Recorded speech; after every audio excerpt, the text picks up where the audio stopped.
नारा तो बहुत आसान लगा ना। यहाँ भी हरियाणा में तो 75 पार लगाया था नारा। क्या हुआ? आधी आधी आई। कह चुका हूँ 400 पार नारा। वो तो सबका प्रेरोगेटिव है, अपनी अपनी पार्टी के उसकी वो है, कुछ भी लगा सकते हैं। लेकिन असलियत ये है कि साउथ में तो साफ है, नॉर्थ में बीजेपी हाफ है, बीजेपी का गिर गया ग्राफ है। मैं तकरीबन पूरे हरियाणा में मैं गया और जो लोगों का रुझान देख रहे हैं उसके तरफ से साफ नज़र आ रहा है कि लोगों का रुझान कांग्रेस के पक्ष में है। और उसके हिसाब से मैं कह सकता हूँ उसके आधार पे कि क्लीन स्वीप भी हो सकती है। 4 तारीख को परिणाम आने हैं, कितना उत्सुक दिखाई दे रही है कांग्रेस? देखिए, मैं तकरीबन पूरे हरियाणा में मैं गया और जो लोगों का रुझान देख रहे हैं उसके तरफ से साफ नज़र आ रहा है कि लोगों का रुझान कांग्रेस के पक्ष में है। और उसके हिसाब से मैं कह सकता हूँ उसके आधार पे कि क्लीन स्वीप भी हो सकती है। जिस तरह से किसान आंदोलन हुए, खिलाड़ियों के आंदोलन हुए, क्या ये भी एक मुख्य वजह रही सरकार के खिलाफ? नहीं, किसान का ये है जो इनका वायदा था 2022 तक आमदनी दुगनी करेंगे।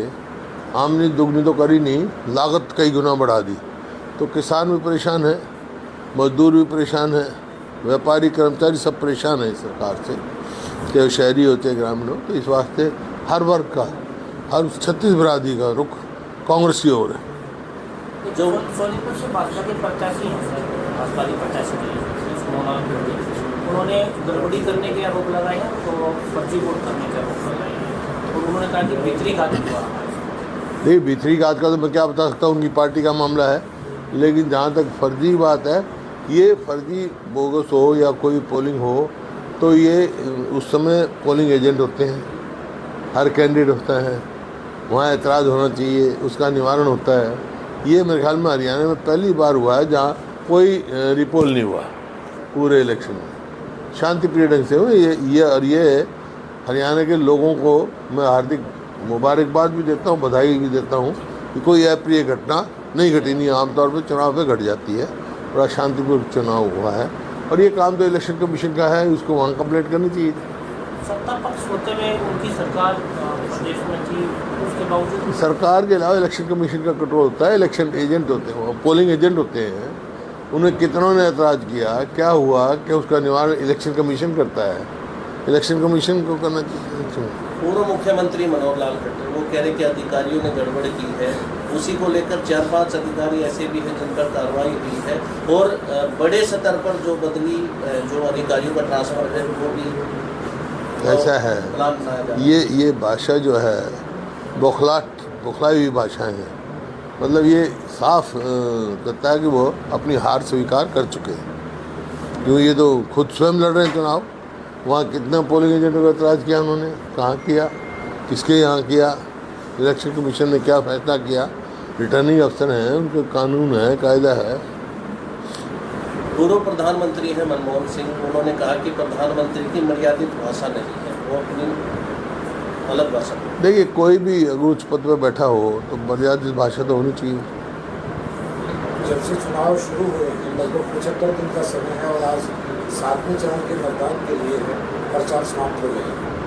जिस तरह से भारतीय जनता पार्टी ने 400 पार का नारा लगाया था और पीक पे चुनाव जा रहा था, लेकिन आज स्थिति ये है, लोग ये पूछ रहे हैं कि सरकार किसकी बनेगी। नारा तो बहुत आसान लगा ना।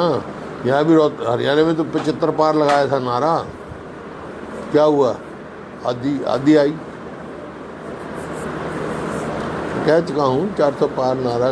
वो तो सबका प्रेरोगेटिव है, अपनी अपनी पार्टी के उसकी वो है, कुछ भी लगा सकते हैं। लेकिन असलियत ये है कि साउथ में तो साफ है, नॉर्थ में बीजेपी हाफ है, बीजेपी का गिर गया ग्राफ है। सर, जिस तरह से सरकार अल्पमत में आ रही है और चुनाव के बाद में यदि कांग्रेस केंद्र में कांग्रेस आती है तो क्या हरियाणा में भी जो जोड़ तोड़? नहीं, कोई भी हो कि केंद्र में किसी की भी सरकार हो, लेकिन जो कोई भी सरकार, हरियाणा सरकार अल्पमत में है, इसका कोई नैतिकता के आधार पे कोई सरकार में रहने का कोई नहीं आधार है। मॉरल ग्राउंड्स पे इनको तुरंत इस्तीफा दे देना चाहिए या गवर्नर साहब को डिसॉल्व करके दोबारा चुनाव कराना चाहिए। आप मानते हैं कि समय से पहले चुनाव हो सकते हैं विधानसभा के? करानी चाहिए, जब माइनॉरिटी गवर्नमेंट चल रही है तो हमने तो मांग की है, चुनाव कराओ। आप तैयार, कांग्रेस तैयार? हम तैयार हैं। एक तो वोट प्रतिशत कम हुआ है पहले से ज़्यादा, पहले से कम हुआ, ऐसा कारण क्या रहा है इस चीज़? गर्मी भी हो सकती है और भी कोई कारण, तो और को कोई खास कारण नहीं। सर, जिस तरह से भारतीय जनता पार्टी हमेशा ये कहती थी कि मोदी का मैजिक, तो आप क्या मानते हैं इस चुनाव में वो नहीं चीज़? 4 तारीख को पता लग जाएगा। सर 4 के बाद में तुरंत कांग्रेस विधानसभा के चुनाव में नहीं, हम तो ऑलरेडी मांग कर चुके भाई, 4 की क्या बात है। जब ये माइनॉरिटी गवर्नमेंट है, इनकी माइनॉरिटी में है government, they are running government in minority, तो they should, governor should dissolve the house, dissolve कर देना। कौन बात है? चुनाव आ गया आपका? कोई नहीं, आ जाएगा, ठीक है। सारे उस पर रुकावट थोड़ा ही पड़ा है, तुम पूछे जाओ। एक सर, हर बार की तरह दिल्ली में अब की बार भी पानी की किल्लत हो गई है। पानी की किल्लत है दिल्ली के अंदर। अरविंद केजरीवाल ने कहा है कि भारतीय जनता पार्टी की सरकार हरियाणा वाली दिल्ली को पानी नहीं दे रही, रोक रही है। दिल्ली में तो पानी की किल्लत है, रोहतक में, हरियाणा में सारा पानी है, रोहतक में कोई किल्लत नहीं, हरियाणा में कोई किल्लत नहीं। पानी की किल्लत है क्योंकि ये सरकार ऐसी सरकार है, अपने पानी का हिस्सा ही नहीं ले सकती। भाखड़ा मैनेजमेंट बोर्ड में सदैव जो इरिगेशन में मेंबर हरियाणा का होता था, चेयरमैन हिमाचल से बाहर का होता था, सब नॉर्म्स तोड़ दिए। हमारे समय पूरा हिस्सा मिलता था, अब ये पूरा हिस्सा ही नहीं अपने टाइम वहाँ जा सकते।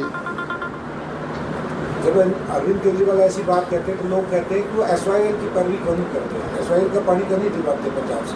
नहीं, प्रधानमंत्री को दिलवाना चाहिए भाई। भारतीय जनता पार्टी की सरकार है केंद्र में और हरियाणा में भी, सुप्रीम कोर्ट फैसला दे चुका है, फिर ये भी नहीं इम्प्लीमेंट करा सके।